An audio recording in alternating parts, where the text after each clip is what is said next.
नमस्कार। कहानी गोल्ड में आज सुनिए सुभाष नीरव जी की लिखी कहानी बूढ़ी आंखों का आकाश। वे दिन मेरी बेकारी के दिन थे। मैं इंटर कर चुका था और नौकरी की तलाश में था। माता पिता मुझे और आगे पढ़ाने में अपनी असमर्थता प्रकट कर चुके थे। घर में मुझसे बड़ी दो बहनें थीं, विमला और शांता।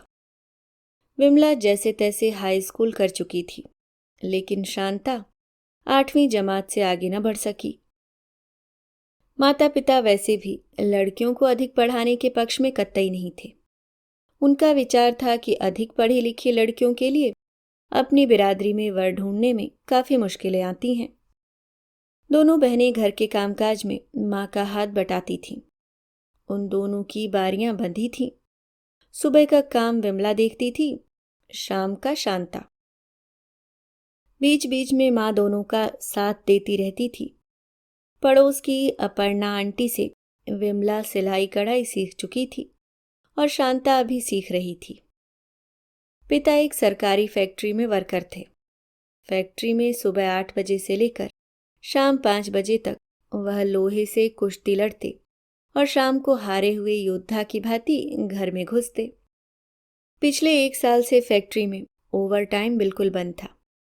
ओवरटाइम का बंद होना फैक्ट्री के वर्करों पर गाज गिरने के बराबर होता था। केवल तनख्वाह में जैसे तैसे ही खींच खाच कर महीना निकलता। हमारे घर की आर्थिक स्थिति ठीक न थी, बल्कि दिन ब दिन और चरमराती जा रही थी। ऊपर से जवान होती लड़कियों और बेकार बैठे लड़के की चिंता। ये दो प्रमुख कारण थे जिसके कारण पिता दिन रात परेशान रहते। चिंता में उनका स्वास्थ्य बिगड़ता जा रहा था। धीरे धीरे उनके शरीर पर से मांस गायब हो रहा था और हड्डियां उभरने लगी थीं। वह नौकरी से रिटायर होने से पूर्व दोनों लड़कियों की शादी कर देना चाहते थे।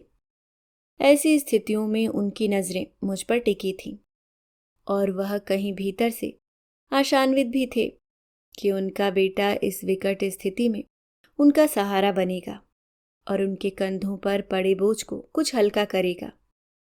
मैं उनकी आंखों में तैरती अपने प्रति उम्मीद की किरणों को नाउमीदी के अंधेरों में तब्दील नहीं होने देना चाहता था। इसलिए मैं उस समय किसी भी तरह की छोटी मोटी नौकरी के लिए तैयार था। लेकिन नौकरी पाना इतना आसान नहीं था। बेकारी के मरुस्थल में भटकते हुए मुझे 1 साल से भी ऊपर का समय होने जा रहा था, पर कहीं से भी उम्मीद की हल्की सी भी किरण दूर दूर तक नजर न आती थी। मेरे सामने जो बड़ी दिक्कत थी वह यह कि घर पर कोई अखबार नहीं आता था। पड़ोस में मैं किसी के घर बैठकर अखबार पढ़ना नहीं चाहता था। दरअसल मैं हर उस सवाल से बचना चाहता था जिसे हर कोई मुझे देखकर मेरी तरफ उछाल देता था। क्यों, कहीं लगे या अभी यूं ही? इस सवाल का नकारात्मक उत्तर देते हुए मुझे हीनता का बोध पैदा हो जाता और मुझे लगता मैं एक बेकार आवारा फालतू निकम्मा लड़का हूं जिसे अपने बुढ़ाते बाप पर जरा भी तरस नहीं आता। उस जैसे लड़के तो ऐसी स्थिति में माँ बाप का सहारा बनते हैं और एक मैं हूं कि अखबार के लिए मैं सुबह 9-10 बजे तक घर से निकल पड़ता। 2-1 किलोमीटर पर बने पनवाड़ी के खोखों पर पहुंच हिचकते हुए अखबार उठाता। एक पर हिंदी का अखबार देखता तो दूसरे पर अंग्रेजी का। अखबार कोई दूसरा पढ़ रहा होता तो मुझे इंतजार भी करना पड़ता। अखबार में से सिचुएशन वैकेंट के कॉलम देखता, कागज पर नोट करता और पोस्ट ऑफिस जाकर एप्लीकेशन पोस्ट करता। ठीक इन्हीं दिनों पिता का परिचय राधे श्याम से हुआ था। राधे श्याम एक ठेकेदार था जो सरकारी गैर सरकारी कारखानों से तरह तरह के ठेके लिया करता था। सन 47 के विभाजन में पिता लाहौर के जिस गांव से अपना सब कुछ गंवाकर भारत आए थे, राधे श्याम भी उसी के आसपास के इलाके का था। यही कारण था कि पिता उसमें दिलचस्पी लेने लगे थे और एक दिन राधे श्याम को अपने घर पर ले आए थे। जीप जब हमारे सरकारी क्वार्टर के बाहर आकर रुकी तो वह मोहल्ले के बच्चों के लिए कौतूहल का विषय थी। आस पड़ोस वालों के लिए आंखें फाड़कर देखने की चीज। खैराती लाल और उसके घर के बाहर जीप। पिता ने राधे श्याम से अपने बच्चों का परिचय कराया था। ये है मेरी दोनों लड़कियां विमला और शांता, और यह है मेरा बेटा सुशील, अभी पिछले साल इंटर किया है, सेकंड डिवीजन में। राधे श्याम ने बंद गले का कोट पहन रखा था, गले में मफलर, सर पर रोईदार टोपी। कुल मिलाकर वह हमारे लिए आकर्षण का केंद्र था। पिता ने सुनाते हुए खासकर मुझे और माँ को कहा था, अरे इनकी बहुत सी फैक्ट्रियों में जान पहचान है, ठेकेदारी का कारोबार है इनका। लाहौर में जिस गांव में हम लोग रहते थे उसके पास के ही गांव में थे इनके पिताजी। यानी राधे श्याम अपनी ही बिरादरी का आदमी है, पिता यह कहना चाहते थे। इसके बाद जैसा कि प्रायः होता, पिता उन दिनों की यादें ताजा करने लगे थे। सन 47 के विभाजन के दहशत ज़दा किस्से सुनाने लगे थे कि कैसे वे लोग अपनी सारी जमीन जायदाद, रुपया पैसा, मकान आदि छोड़ छाड़ कर कटी हुई लाशों के ढेरों में छिपते, धूं धूं कर जलते मोहल्लों गलियों में से डर डर कर भागते निकलते, प्यास लगने पर छप्पड़ों पोखरों का गंदा पानी पीते, जान बचाते किसी तरह हिंदुस्तान में घुसे थे। उनका अंदाजे बयां ऐसा होता कि हमारे रोंगटे खड़े हो जाते। दूसरी बार जब राधे श्याम घर आया तो पिता ने अपने मन की बात कह दी। आपकी तो इतनी जान पहचान है जी, कहीं किसी फैक्ट्री में अड़ा दो ना हमारे सुशील को, इंटर पास है। हाँ हाँ करूंगा मैं बात, आप चिंता ना करें, राधे श्याम ने दिलासा देते हुए कहा। अरे अपनों को नहीं लगवाएंगे तो किसे लगवाएंगे, आप फिक्र ना करें जी, जहां कहोगे लगवा दूंगा। बस फिर क्या था, पिता की दिलचस्पी राधे श्याम में बढ़ गई। जिस दिन उन्हें मालूम होता वह फैक्ट्री आया है, वह उसे जबरदस्ती अपने साथ घर ले आते। इस प्रकार राधे श्याम का आना जाना हमारे घर में बढ़ने लगा था। अब वह जब कभी फैक्ट्री आता सीधा हमारे घर पहुंचता, चाहे पिता घर पर होते या न होते। पिता की अनुपस्थिति में राधे श्याम जब भी हमारे घर में घुसता, पूरे घर में चहल पहल शुरू हो जाती। घर में तेल घी न होने पर पड़ोस से मांग तूंग कर प्याज की पकौड़ियां तली जाती। चाय के कप उठाकर राधे श्याम को पकड़ाने के लिए दोनों बहनों के बीच होड़ लग जाती। माँ राधे श्याम से अपना ही घर समझो कहती रहती। खाने का वक्त होता तो जबरन खाना खिलाया जाता। वह उठकर जाने लगता तो बहनें उससे थोड़ी देर और रुकने का इसरार करने लगती। पिताजी आ जाएं तो चले जाइएगा, और राधे श्याम कई कई घंटे हमारे यहाँ बिताकर लौटने लगा। इस बीच कई महीने बीत गए। राधे श्याम हमारे यहाँ आता, ठहरता, गपशप करता और खा पीकर चला जाता। वह आता तो बहनों के चेहरे खिल उठते और जाता तो उन्हीं चेहरों पर उदासी के रंग पुत जाते। पिता उससे बहुत उम्मीद लगाए बैठे थे। हर रोज वह सोचते, आज वह आएगा और कहेगा, मैंने सुशील के बारे में फला फैक्ट्री में बात कर ली है, कल से उसे भेज दो। पर होता इसके उलट। राधे श्याम आता, इधर उधर की बातें करता, हंसता हंसाता, खा पीकर चलता बनता। जितनी देर वह घर पर रुकता, पिता की आंखें और कान उसी की ओर लगे रहते। पिता की बेसब्री का बांध अब टूट रहा था। आखिर उन्होंने हिम्मत कर एक बार फिर राधे श्याम से मेरे बारे में बात की। वह जैसे सोते से जागा था। अरे मैं तो भूल ही गया, आपने भी कहाँ याद दिलाया। राधे श्याम कुछ सोचते हुए बोला, आप फिक्र न करें जी, अब आपने याद दिलाया है तो इसे कहीं ना कहीं जरूर अड़ा दूंगा। इसके बाद उसने खाना खाया और चला गया। पिता इतने भर से फूल कर गुब्बारा हो गए। काफी देर तक वह हमारे सामने उसका गुणगान करते रहे, और फिर पूरा 1 महीना राधे श्याम दिखाई नहीं दिया। एक दिन दोपहर के समय हमारे क्वार्टर के बाहर जीप आकर रुकी। शांता दौड़कर बाहर निकली। देखा राधे श्याम था। उसके हाथ में एक पैकेट था, जिसे लेकर शांता झूमती हुई भीतर दौड़ गई थी। क्या है? मेरे प्रश्न को उसने अनसुना कर दिया था। अब वह पैकेट विमला के हाथ में था। विमला के चेहरे पर भी खुशी के भाव तैराए थे। मैं चीख सा उठा, क्या है इसमें? तुम्हें क्या कुछ भी हो? अंकल हमारे लिए लेकर आए हैं तो तुम्हें क्यों जलन होती है? शांता ने पलटकर मेरी चीख का जवाब दिया। मुझे उससे ऐसी उम्मीद कतई नहीं थी। आज तक वह मुझसे ऊंची आवाज में नहीं बोली थी। मैं कुछ और कहता कि बीच में माँ आ गई। अरे कुछ नहीं है, दोनों की साड़ियां हैं इसमें, मैंने मंगवाई थी। अब तक चुप बैठा राधेश्याम एकाएक हंसते हुए बोला, अहमदाबाद गया था, लौटते वक्त सोचा लेता हूँ, सस्ती है। फिर मेरी ओर मुखातिब होते हुए बोला, तुम्हारे लिए भी पैंट शर्ट देखी थी, पर सोचा मालूम नहीं तुम्हें कौन सा रंग पसंद है, इसलिए नहीं ला सका। अब की बार जाऊंगा तो पूछ कर जाऊंगा। शाम 6 बजे तक वह हमारे घर पर रहा। अहमदाबाद की बातें बताता रहा। माँ और बहनें तन्मय होकर उसकी बातें सुनती रहीं। पिता के फैक्ट्री से लौटने का वक्त हुआ तो राधेश्याम उठकर जाने लगा। माँ ने कहा, उनके आने का वक्त हुआ तो आप जा रहे हैं, इतने दिनों बाद आए हैं, उनसे मिलकर ही जाते। राधेश्याम को रुकना पड़ा। कुछ ही देर बाद पिता आ गए। वह तपाक से उनसे मिला और उनके कुछ बोलने से पहले ही अपने अहमदाबाद चले जाने की बातें करने लगा। पिता चुपचाप उसकी बातें सुनते रहे, कुछ बोले नहीं। बहनें उठकर पहले ही दूसरे कमरे में चली गई थीं और माँ रसोई में चाय का पानी चढ़ाने लगी थी। कुछ एक क्षणों तक कमरे में चुप्पियों का बोलबाला रहा। एकाएक राधेश्याम ने मुंह खोला, अगले हफ्ते फिरोजाबाद आगरा जा रहा हूँ, वहां की कई फैक्ट्रियों में मुझे काम है, सुशील के लिए बात करूंगा।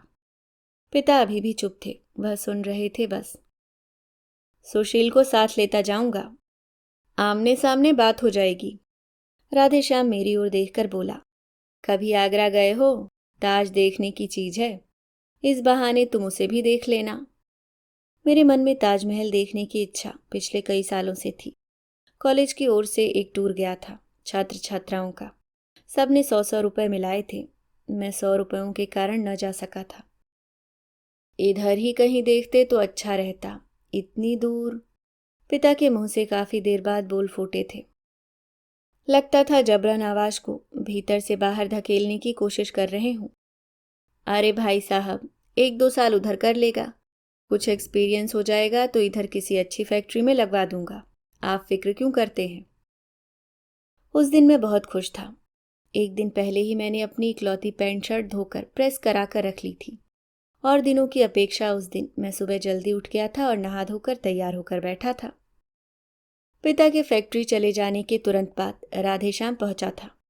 कुछ देर बैठने के बाद उसने आवाज लगाई, अरे भाई, तुम लोग जल्दी तैयार हो, नहीं तो लौटने में देर हो जाएगी।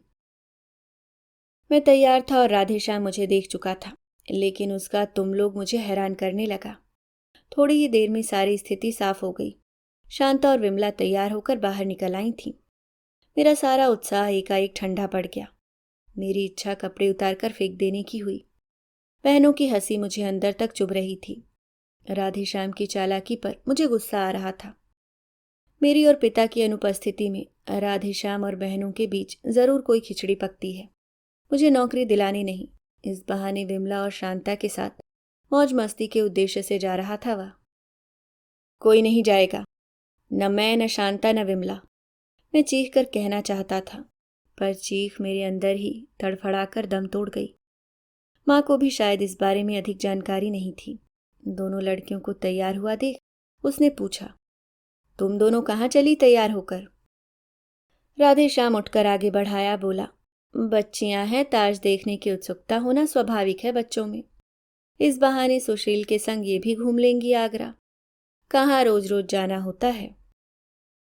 वो तो ठीक है, पर इनसे पूछे बिना मैं कैसे लड़कियों को भेज सकती हूँ? ये फिर कभी चली जाएंगी। अभी तो आप सुशील की नौकरी के लिए जा रहे हैं, जाने कहाँ कहाँ किन किन फैक्ट्रियों में जाना रुकना पड़ेगा आपको। आप सुशील को ही ले जाएं। माँ की बात पर राधेश्याम भीतर ही भीतर मन महसूस कर रह गया था। ऐसा उसके चेहरे से लग रहा था। बहनों के चेहरे लटक गए थे। लटके हुए चेहरे लिए वे पैर पटकती हुई अंदर दौड़ गई थीं। क्षण भर को गमी जैसा वातावरण बन गया था। राधेश्याम चुप था, माँ दुविधा में थी। मैं खुश भी था और नहीं भी।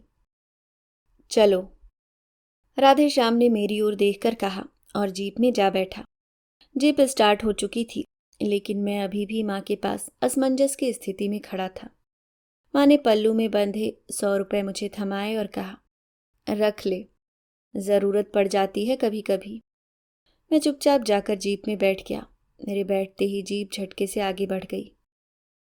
दोपहर का समय था जब फिरोजाबाद की एक फैक्ट्री में हमारी जीप घुसी। पूरे रास्ते न राधेश्याम मुझसे बोला था न मैं राधेश्याम से। जीप से उतरकर वह सीधे फैक्ट्री में जा घुसा था। मैं वहीं जीप में बैठा रहा। कोई 1 घंटे के बाद वह फैक्ट्री से निकला। मुझे अब कुछ कुछ भूख व प्यास लगाई थी। जीप अब फिर सड़क पर दौड़ रही थी। आधे घंटे के सफ़र के बाद जीप फिर एक फैक्ट्री के बाहर रुकी। मुझे उतरने का इशारा हुआ। मैं उतरकर राधेश्याम के पीछे हो लिया। रिसेप्शन पर मुझे बिठा वह फैक्ट्री में घुस गया। 20-25 मिनट बाद राधेश्याम लौटा तो बेहद खुश नजर आ रहा था। मैंने सोचा नौकरी की बात पक्की हो गई लगती है शायद। रिसेप्शन पर बैठे एक आदमी से उसने हंस हंस कर बातें की और फिर उसे लेकर फैक्ट्री के बाहर बने खोखे पर चाय पीने लगा। रिसेप्शन के शीशे के दरवाजे के पार मैं उन्हें चाय पीता देखता रहा। दोनों को चाय पीते देख मेरी भूख व प्यास एकाएक तेज हो उठी थी। वहां से निकलने के बाद जीप फिर दौड़ रही थी सड़क पर। राधेश्याम अब कोई फिल्मी गीत गुनगुनाते हुए मस्ती में जीप चला रहा था। एकाएक बोला, मालूम है अभी हम जिस फैक्ट्री में गए थे उस फैक्ट्री से मुझे नेट 1.5 लाख का मुनाफा होने जा रहा है। यह मेरा अब तक का सबसे बड़ा ठेका होगा। उसके चेहरे पर रौनक थी। वह किसी फिल्मी हीरो की तरह जीप चला रहा था, झूमता गाता सीटी बजाता। सरकार से हवाई जहाज़ों में इस्तेमाल होने वाली कांच की छोटी चिमनियों का ठेका मिला है, 1 लाख चिमनियों का। यह फैक्ट्री बनने को तैयार हो गई है। प्रति चिमनी फैक्ट्री का 2.5 रुपया खर्च होगा। 3.5 में मुझे देगी। मैं उसे सरकार को 5 में दूंगा, यानी 1 लाख चिमनियों पर नेट 1.5 लाख का लाभ। उसकी खुशी का कारण अब मुझसे छुपा नहीं था। उसकी खुशी के पीछे मेरी नौकरी आदि की कोई बात नहीं थी। यह तो उसके ठेके में हो रहे मुनाफे की बात थी। मेरी नौकरी की बाबत उसने कोई बात भी की होगी, इसमें मुझे संदेह हो रहा था। राधेश्याम के अनुसार अब हम आगरा के बहुत नज़दीक चल रहे थे। इससे पूर्व रास्ते में एक छोटी फैक्ट्री में राधेश्याम ने मेरी नौकरी की बात की थी। मैनेजर ने फिलहाल कोई वैकेंसी नहीं होने पर खेद प्रकट किया था। साथ ही भविष्य में ज़रूरत पड़ने पर बुलाने का आश्वासन देते हुए मेरे पर्टिकुलर्स आदि रख लिए थे। हमारी जीप एक बार फिर एक फैक्ट्री के बाहर रुकी। इस बार राधेश्याम भीतर घुसा तो 2 घंटों से भी अधिक समय लगाकर बाहर निकला। जीप में बैठे बैठे उसका इंतज़ार करते मैं तंग आ गया था।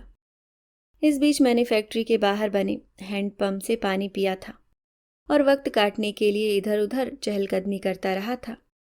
पानी पीने के बाद मेरी भूख तेज हो उठी थी। सुबह हल्का सा नाश्ता करके ही चला था मैं। पास ही ढाबे नुमा एक दुकान थी।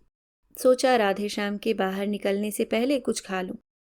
पैसे तो थे ही मेरे पास, मगर तुरंत ही जाने क्या सोचकर मैंने अपने इस विचार को झटक दिया। दरअसल मैं भीतर से भयभीत था कि कहीं राधेश्याम बाहर न निकल जाए और मुझे खाता हुआ न देख ले। मैं जीप में बैठ गया और अपना ध्यान इधर उधर उलझाने लगा। लेकिन यह सिलसिला अधिक देर न चला। भूख के मारे मेरे सिर में हल्का हल्का दर्द शुरू हो चुका था। तभी राधेश्याम बाहर निकला। शाम के 4:30 का वक्त हो रहा था। जीप में बैठते हुए राधेश्याम बोला, इस फैक्ट्री का मैनेजर बाहर गया है। होता तो तुम्हारी बात पक्की थी। अपना यार है, साथ साथ पढ़े हैं हम। जीप स्टार्ट कर वह बोला, तुझे ताज दिखा दे फिर लौटते हैं। तुम्हें ताज दिखा दें फिर लौटते हैं। बहुत देर हो जाएगी, नहीं तो रात 11 से पहले नहीं पहुंच पाएंगे। मैं चुप था। ताज देखने की इच्छा ने थोड़ी देर के लिए मेरी भूख को कम कर दिया था। कुछ किलोमीटर चलने पर ही ताज दिखने लगा था। राधेश्याम बोला, वो देखो ताज, कितना सुंदर लगता है। दूर से ऐसा लगता है जैसे कोई खूबसूरत सफ़ेद परिंदा आकाश में उड़ने को तैयार बैठा हो, है ना? मैं उत्सुकता भरी नज़रों से ताज देखने लगा। देख लिया, अब यहीं से लौट चलें, क्यों? राधेश्याम जीभ धीमी करता हुआ बोला। मुझे लगा मेरी सारी उत्सुकता का किसी ने जैसे हाथ बढ़ाकर बेरहमी से गला घोट दिया हो। फिर कभी आएंगे सभी, तो देखेंगे करीब से। ग्रुप में देखने में कुछ और ही मज़ा है। जीप रुक गई थी। राधेश्याम की आंखें मेरे चेहरे पर स्थिर थीं। शायद वह मेरी प्रतिक्रिया जानने की कोशिश कर रहा था। नहीं, मैं तो आज ही ताज देख कर जाऊंगा। इतने नज़दीक पहुंचकर मैं बिना देखे नहीं जाऊंगा।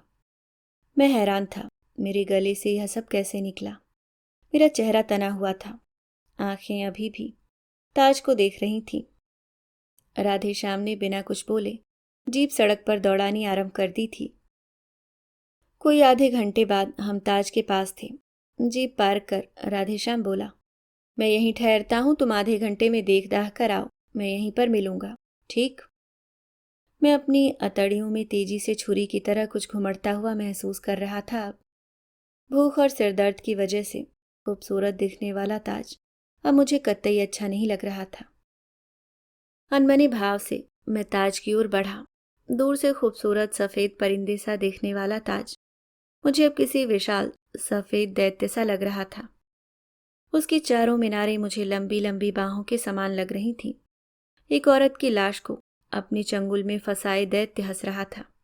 लगता था सिर की नसें फट पड़ेंगी। पेड़ की अतड़ियों में ऐंठन हो रही थी। मैं इस दैत्य के साए से खुद को जल्दी बाहर निकाल लाया। बाहर निकलकर देखा, राधेश्याम कहीं नहीं था। जीप भी खाली थी। लोगों के आते जाते हुजूम में मैं राधेश्याम को ढूंढता रहा। भूख और सिरदर्द के कारण मुझे चक्कर आ रहा था। लगता था किसी भी क्षण गिर पड़ूंगा। एकाएक मुझे सामने कुछ ही दूर पर बने रेस्तरां के बाहर बिछी एक बेंच पर राधेश्याम पूरियां खाता दिखाई दे गया। वह जल्दी जल्दी मुंह चला रहा था। ठीक इसी क्षण मैंने अपने भीतर ऊपर से नीचे चीरती जाती तेजाब की एक धार को महसूस किया।